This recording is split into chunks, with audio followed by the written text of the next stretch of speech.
Hello, and welcome to my talk. Today, I would like to talk about the realities of the unseen world and the world that exists around us, that many people have seen and documented, but according to the mainstream media and mainstream thought, does not officially exist. So, what I'd like to start with is the idea of creatures, entities, conscious, demons, spirits. Many people have documented these things. If we were in court and you had 100 witnesses or 1,000 witnesses, you can consider that event to be reliable and true.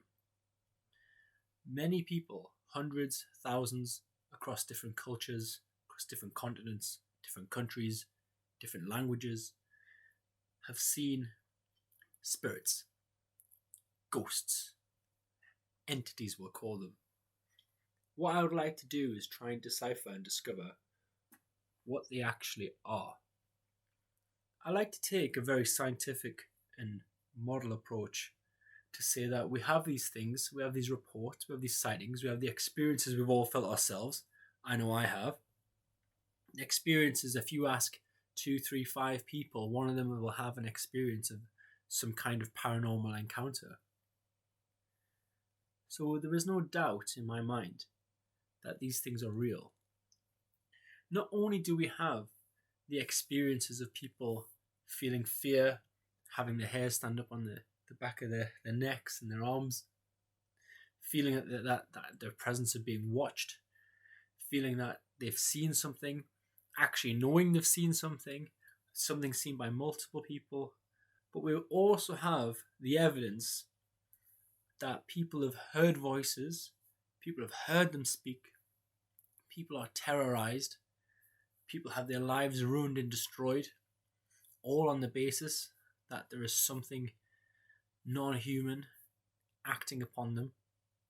We've also had people go out and commit actions based on the belief or the fact that they are possessed by these entities or they are encouraged or directed by these entities. A lot of these actions are vicious, evil, violent, murderous. There is also the evidence of the huge cultural effect that is prevalent in every society regarding these entities.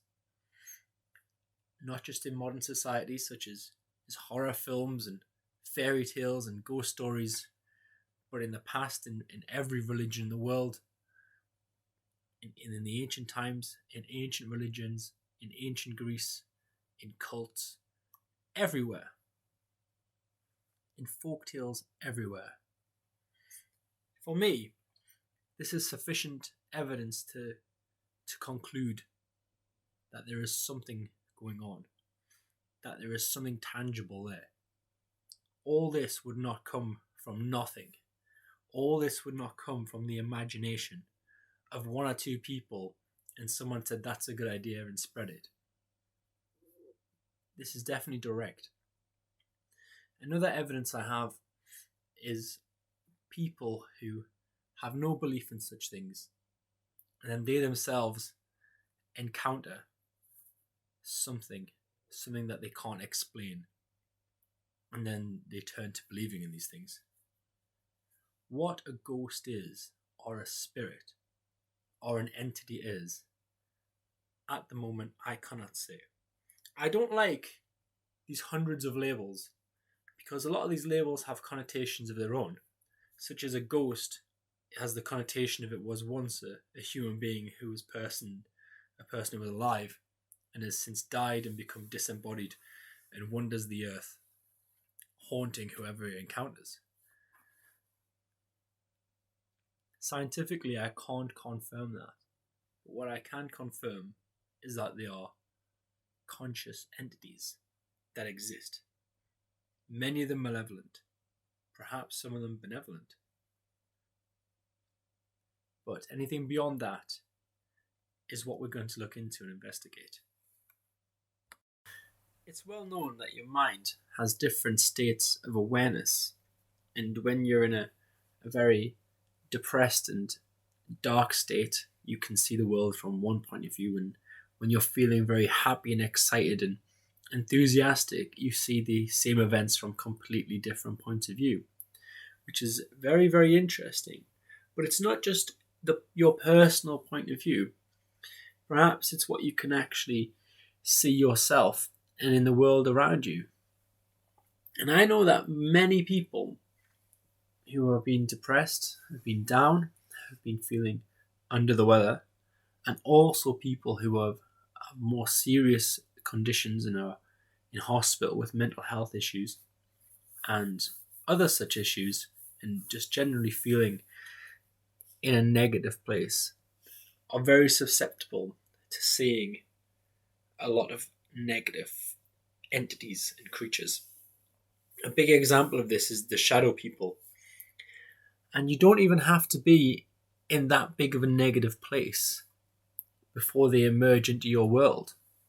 Sometimes you could be absolutely fine, and then one day, as you do, start feeling a little bit down, and this could be the key to open the door to see these things. I myself have seen shadow people, and it's been a very, very disturbing event. And a lot of people have, and all the stories are the same. Now, modern medicine would say that the shadow people are a result of your state of feeling down. How your brain is manifesting itself as a hallucination or as a dream. However, so many people see the same thing, and the darker place you're in, the worse these apparitions get. So for myself, I've never been in such a dark place, but I have seen them, and I saw them at night, and they were standing in the doorway, and I thought I was on board a ship at the time, and I thought it was somebody else, one of the crew on board, a friend of mine. I was tired, I didn't think, but I saw them there. And then when they stepped forward, I realized it wasn't my friend. It wasn't part of the crew. It was one of these things, and an overwhelming fear of terror and helplessness and action came upon me, and I felt like I had to get up and escape or fight it. And I struggled to move, and as it rushed towards me, it faded away, and I jumped up. It was a very, very frightening experience. And I've spoke to other people who've had a not just a near death experience, but an actual death experience, have been resuscitated.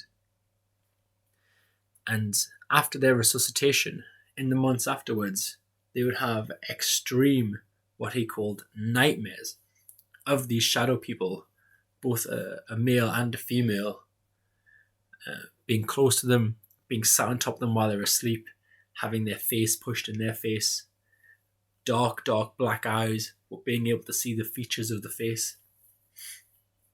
And I'm very aware that, and it's something I'd like to share with you, that the more the key is turned and the more the door is opened into the world of these shadow folk, the more of them you see.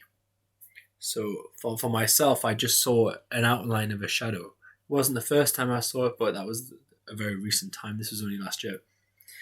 But just an outline, just a figurine. I couldn't see any detail whatsoever, but I sensed it had a masculine presence. But as for my colleague who had that death experience, he saw them in great detail. He could never describe the detail fully because of the terror and fear he felt and the disturbing nature of the experience. But he definitely told me he saw their faces.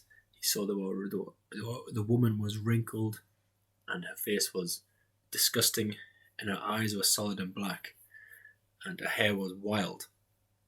That's how he described it to me. But it's not just the shadow people that people encounter. It's other things as well. The Hat Man is encountered throughout the entire world. And yes, he is a form of a shadow person with a hat or with horns. and Freddy Krueger is the film manifestation of him terrorizing your nightmares. But to see the Hat Man is often from people who are from a very, very dark place. But it's not just people who are in a negative frame of mind who see these things. To use a positive example, or a semi-positive example, lots and lots of people, including Carl Sagan, say that after they have a death of a close loved one, a few days later or a week later, they can hear the voice of that person speak to them. I've heard many, many people personally tell me that after the death of loved ones, some loved ones I knew myself, that they've heard their voice call to them in the morning. Always in the morning. You know, you wake up, these people were awake, they asked them, they heard it audibly, they heard it distinctly, that as if the voices, if that person was either in the room or just outside the room or at the house at the bottom of the stairs, just calling their name once or twice. And they hear it, they feel very positive, they feel happy, they feel excited to hear their voice. A lot of people, including Carl Sagan when he mentioned it in his interview, dismiss it as an audible hallucination, as Carl Sagan said. And my friends who had this experience yet, or non-believers in the supernatural world, also dismissed it as just something they heard and just how their mind interpreted it. But the fact remains that there are so many people reporting these things that it's almost impossible to just dismiss them as nothing. I like to use this positive negative mindset to describe this because people have a wide range of emotions and emotions experienced, like I described.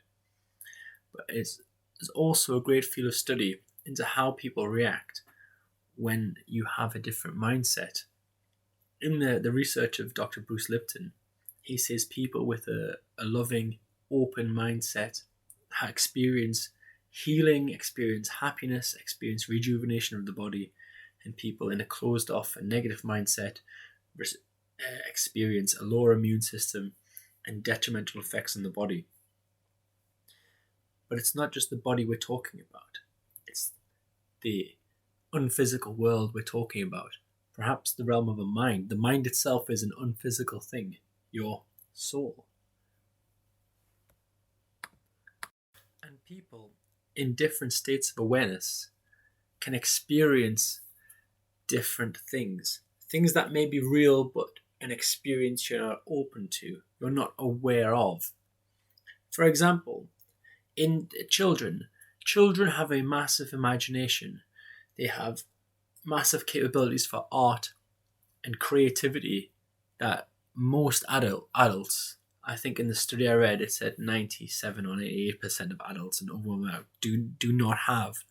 That all children, or almost all children, at the age of 4 and 5 can be considered creative geniuses, and almost all adults can be considered not. And absolutely not. And for most people, the door on that world of thinking and that inspiration is closed. And I'm sure we all know that there's children that describe things, seeing things, believing things, children describing past lives and events, children describing things they imagine, and many closed off parents and adults utterly dismissing them. And I think if we think back to our childhood, we've all had a similar experience like that. But my point here is that people experience different things based on their mindset. And I would like to talk about a mindset that people have, both positive and negative, where they experience an encounter with these entities. And that is the experience of taking hallucinogenic drugs. And those drugs, that's, for example, ayahuasca, DMT, psilocybin, magic mushrooms. A lot of people have experienced meeting entities and meeting creatures while on these drugs. Now, people take these drugs for many different reasons, both positive and negative. And some people have good trips, and some people have bad trips. And some people with a positive mindset have a bad trip, and some people with a negative mindset have a good trip. It's just what people have described. And I first got interested in these entities through Graham Hancock and his experience on ayahuasca, where he says he meets this goddess on his ayahuasca trip.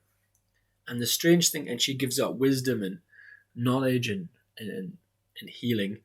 And the strange thing is that he said that in the culture he was in, when people take ayahuasca, they all meet this same goddess. And I thought, what are the chances if you're having a random hallucinogenic trip based on a rush of chemicals in your mind released from your brain, that all people would meet this same woman, this same goddess? It seemed very, very strange. It seemed to me like that this goddess existed just beyond the periphery of our normal human experience. And after taking this ayahuasca, Graham Hancock then transcended into a frame of mind where he could encounter her. So as if she was real and existed. And I looked further into this, and lots of people have seen these things once they've been on these drugs. So when I was talking about perception and mindset before, many people just have these experiences, and they've met many different types of entities, not just the ayahuasca goddess. And these things are very real and tangible and speak and have knowledge and communicate as if they're real things, if it's not just a hallucination. And it's not a big link or a big leap to say that perhaps these experienced entities on the effects of drugs are actually the real entities that we see and experience as ghosts, spirits, and shadow people. That is a huge link to make, because in our modern perception, or in our human perception, when people describe seeing ghosts, most or spirits, the common visualization is of a shadow or a ghostly white sheet, or as a mist, or just as a presence. But if you've taken these drugs, then your senses are heightened, your senses are retuned temporarily, and then you begin to see the world around us, that is, the world of the unseen. And this is what I'd like to discuss here in this little podcast. The unseen world is very, very real, and there is a myriad of evidence for it. Admittedly, all this evidence would be dismissed as anecdotal, but when we're talking about a world that is beyond the natural world, then the evidence of the five senses is insufficient, and the evidence of eyewitness testimony becomes very, very important. Because ultimately our experiences on the earth, in our lives, is an eyewitness experience, our own personal eyewitness experience. And our goals really is to decipher the world around us and find out where we really are and who we really are and what is really going on. And it's very easy for people to be closed-minded, even open-minded people, to find the walls of your mind closing in and saying this is that and the rest is a nonsense. But what is really going on is a big question that always follows me around. And I think these entities are real. But what they are, I don't know. But going back to the DMT and the ayahuasca for a moment, people see these entities and they're in a trippy, crazy circus world, and that's what they're seeing, and their descriptions are very good and very enlightening, as it can give you an extra level of description to what these things might look like, to build a picture in our head. It says in the Quran that uses the word jinn for these things, for these entities, and it says they have their own world and their own lives and their own professions, and some of them and their own personalities, just as human beings do, except the jinn themselves have no physical bodies Aurora also says they prefer quiet places, which is an interesting thought. But I think in the modern world, if you've ever been stuck in traffic or in the middle of an inner city, then we all prefer the quiet places. So this has been my little podcast on the unseen world and the reality beyond the reality that we experience. There's many more things I'd like to discuss, but hopefully we can discuss that next time. Thank you for listening.